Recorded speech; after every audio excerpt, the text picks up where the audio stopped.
Hello, good morning, my dear students. Hope you are staying at home and utilizing the time given by the this kind of COVID-19 for the study. Okay, we are going to start with chapter called array. We have learned the array chapter in the lecture. Again, we are going to revise the topic called array. So array is, again, we can say it is user-defined data type. One of the user-defined data type is array. There are three basic data type. There are integer, float, character. From that integer, float, character, we are going to create a certain user defined data type. So that means we are using the basic data type and utilizing this basic data type for the creation of a different or the useful data type. So it is called as one of the type is array. So array is called as a collection of homogeneous data type. So either we can collect all integer, all float values, or all character values. So we can club all 10 integer values in a data type called as array. We can club hundreds of a single data type in a data type called as a array. So as definition, it is called as a collection of homogeneous data type, or it is a collection of sequential homogeneous data type. Means whatever the elements are there in array, that will be stored sequentially.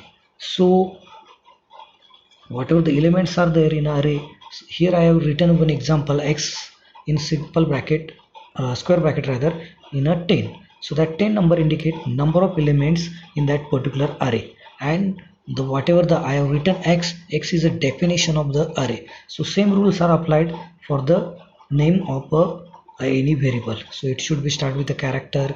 It should be start. There should not be any blank space. No special characters are allowed. Only special character allowed is a underscore. Okay. So that x10 indicate that we are going to create a certain array called x, and it contains 10 elements. So just I have said that it is a sequential data type. Sequential data type means whatever the elements are in a x10, that will be in a sequential manner from that first element x0 to the x1, x2 up to x9. Always remember that the first element of the array is a x0 and last element is a x n minus 1. If it is a n written in a square bracket, then it would be last element will be n minus 1. So always remember, from x0 to xn minus are the number of elements in the topic called array. Okay, so there are two types of array we have studied, that is one dimensional array and two dimensional array, also called as a multi-dimensional array. So for one dimensional array we have written x in square bracket 10. That means we have used one square bracket. Here it is a multi-dimensional array. We have written x simple bracket 3. Again we have it is square bracket, one square bracket and another square bracket. Means we have used two square brackets in itself. In the two square brackets we have written 3 3. That means there are more than one dimension. So generally we have written this x33. That means we have written two dimensional array that contains 3 rows and 3 columns. First square bracket indicate number of rows. So how many rows will be contained in that particular array, indicated by that particular number in a first bracket. The number in another second square bracket indicate number of rows.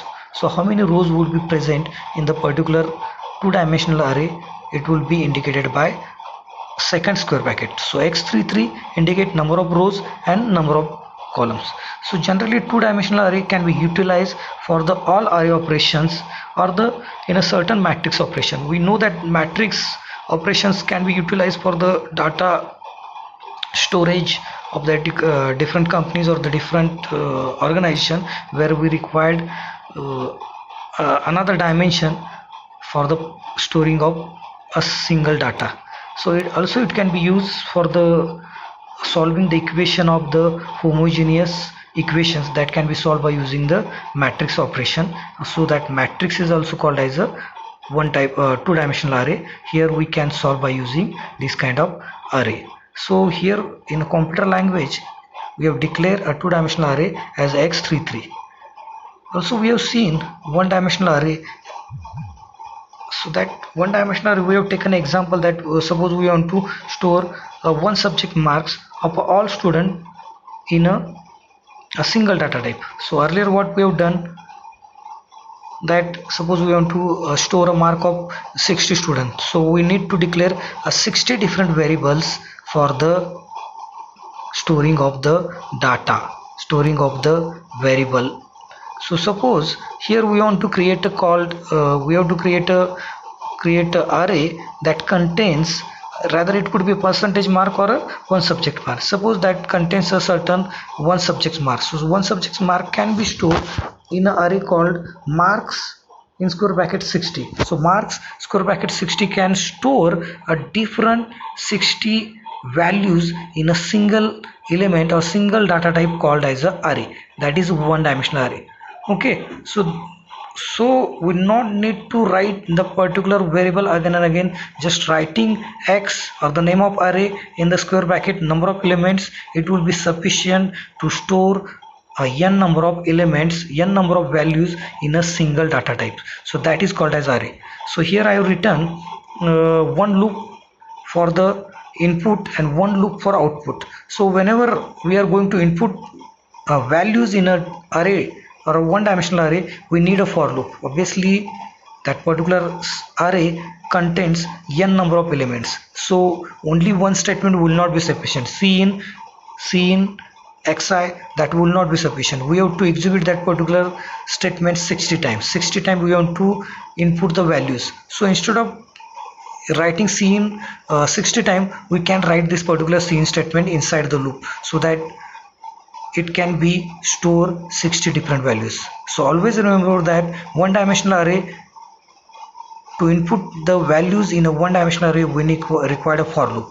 Okay, so using this kind of for loop, we can input the data from the 0 to 60. Always remember that first element is a 60, so that's why I have written here 60, but it is a 59, rather it would be the 59. So from 0 to 60, 0 to 59, that will be contain 60 different elements, and that we store by using a for loop, using the cin statement. Again, whatever the data we have written, that again we need to display. So that display of data can be done by using again one for loop for the input, for the output, or any manipulation or any calculation or any mathematical or any types of operation we are going to do on a array. We required a for loop each for the input, output, or any other operation. So for output also we require a for loop that would begin from 0 to 59, and we can write cin, rather it would be cout and xi.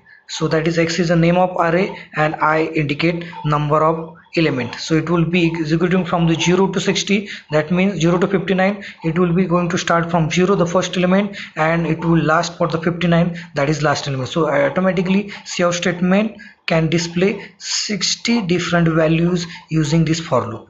So this way we have seen one program, or rather we have taken a few program based on one dimensional array. Also we have taken a program based on multi-dimensional array, where we have seen addition of matrix, multiplication of matrix, or also we have seen subtraction of matrix.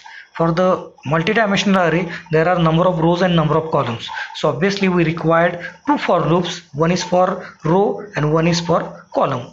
Whenever we are going to do input, output, or the any operation on the multi-dimensional array, we rather it would be the here we can say two-dimensional array, we required two for loops. Okay, thank you. We will move to the next chapter called story in another video.